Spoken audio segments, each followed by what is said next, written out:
I know what alcohol could do, and in fact myself, the bitterness took me through that same rage. I got involved in drinking, and that wasn't enough. I got into the drugs. Tribal trails, Yeah, I grew up in Jussard. I was there for 23 years. My grandmother actually adopted me as a young little baby, and I struggled lots with rejection because I couldn't understand why my mother didn't raise me. There were 7 siblings. I'm the oldest out of 7. My dad, well, he had another family. Growing up, I struggled lots with bitterness. I had a couple uncles actually that spent a lot of time in jail. When they came home, all they did was perform. So I seen more than I wanted to see and went through more than I wanted to see. I lived in a lot of fear. And me and my grandmother actually got beaten up a number of times because of alcohol.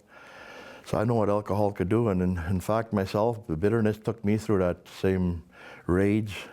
I got involved in drinking, and that wasn't enough. I got into the drugs, and part of me was wanting to continue to distribute to my drugs, so I started selling some drugs, and my life just went rapid. It was just an accident ready to happen.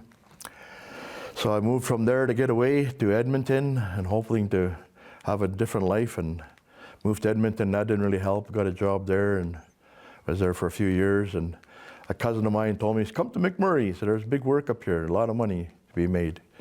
So I went all the way to Fort McMurray. And while I was in Fort McMurray, my cousin actually knew some contacts. So I got on with Syncrude and just distributed to my habits even more because I had more money to play with. For the Lord watches over the way of the righteous, but the way of the wicked leads to destruction. The best thing ever happened. I got invited by I was going with this one girl, and her sister invited me to a fellowship time. Fellowship I knew nothing of. I didn't know what it meant. Or she said, yeah, there's going to be actually games, and there's going to be food, and my eyebrows lifted up. And so I went there and took in the time and had a nice little meal and went home, and the pastor figured I guess I was interested in things of the Lord, and said come and visit me, and I told him straight out, I said, no, that's not for me. You're a Bible thumper, you're a holy roller. Go talk to somebody that, and a number of times when I told him this, I was drinking. And even those times when I was drinking, he'd say, well, that's okay, give me a coffee, I want to just have a little visit with you. So, and then every time he would leave, he'd say, oh, I got to make another appointment here. I got a couple minutes here. I'm going to share a scripture with you. And I just sit there thinking, well, I wasn't even thinking I was listening, but I guess my ears were open. And he'd leave me scriptures. And this happened a number of times. At a point one day, we turned around, and the girlfriend wanted to break up, and we got into a big argument. 3 of us guys, I stole a license plate, got on my motorbike. We took off, got into an accident, and same reserve that I'm from, Driftpile. I was going to go borrow some money off my grandmother so we could last the whole weekend drinking and carrying on. And little did I know, when I woke up in jail, this guy that shared the gospel with me a number of times, that I've actually told him to leave. You know how God plants a seed, somebody else come along and water, and God gives the increase. Well, that happened that one day.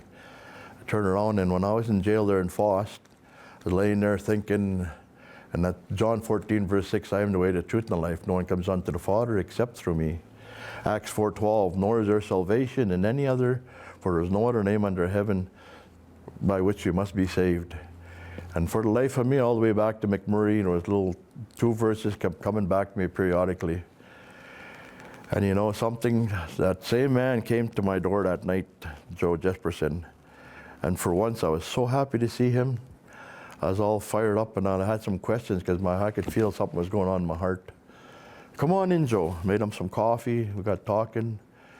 And I told him what I was thinking. I had these verses I couldn't shake out of my head. And I said, and I wasn't one for reading the Bible. So then I had questions for him. And what I liked was, most of us guys, we figure we're intellectual, just answer from the top of our heads. Well, this man would open up his Bible, and I had a question, he'd answer me through the scriptures. 2 questions, 3 questions. On the 4th question, actually I was literally crying. I couldn't stop crying. The fifth verse he read to me, then he looks up at me and he says, Adelbert, he says, you've been in the driver's seat of your life, good part of your life, he says, and it hasn't been good. You tell me you got a problem with drugs and alcohol. He said, God could clean you up, he could forgive you, he can give you a new life. And I was crying. He said, you want me to lead you in a sinner's prayer? That particular day back in '82, I gave my life to the Lord. And I tell you, I just felt like I had a spiritual bath. All the shame and guilt and things that I've done in the past, like I looked for women and drugs and alcohol, peace, happiness. It was that day when I came to Christ and gave my life to Him that my life has been different. And I look back, I wish it would have happened sooner. If not for that man's consistency and love, my life wouldn't be what it is today. And then from there on, it was 2 years later, how a lot of us as believers, we get complacent. I got to the place where actually I felt I didn't need church no more. I wasn't going to read my Bible or Bible studies anymore. People would ask me, how are you doing, Adelbert?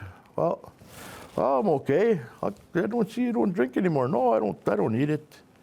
Rather than saying, Christ has taken my drugs and alcohol away from me, giving Him all the glory. Well, something happened that needed to happen.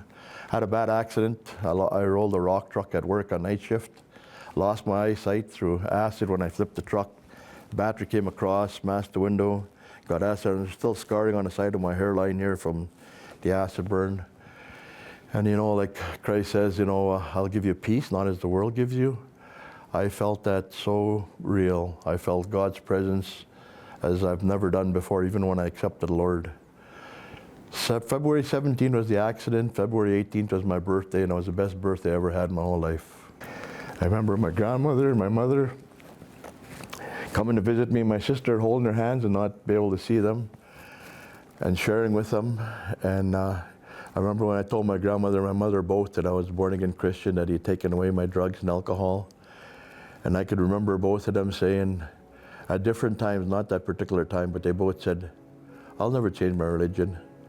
And I told them, I said, something, it's not a religion, it's a relationship. Christ loves us and He died for us.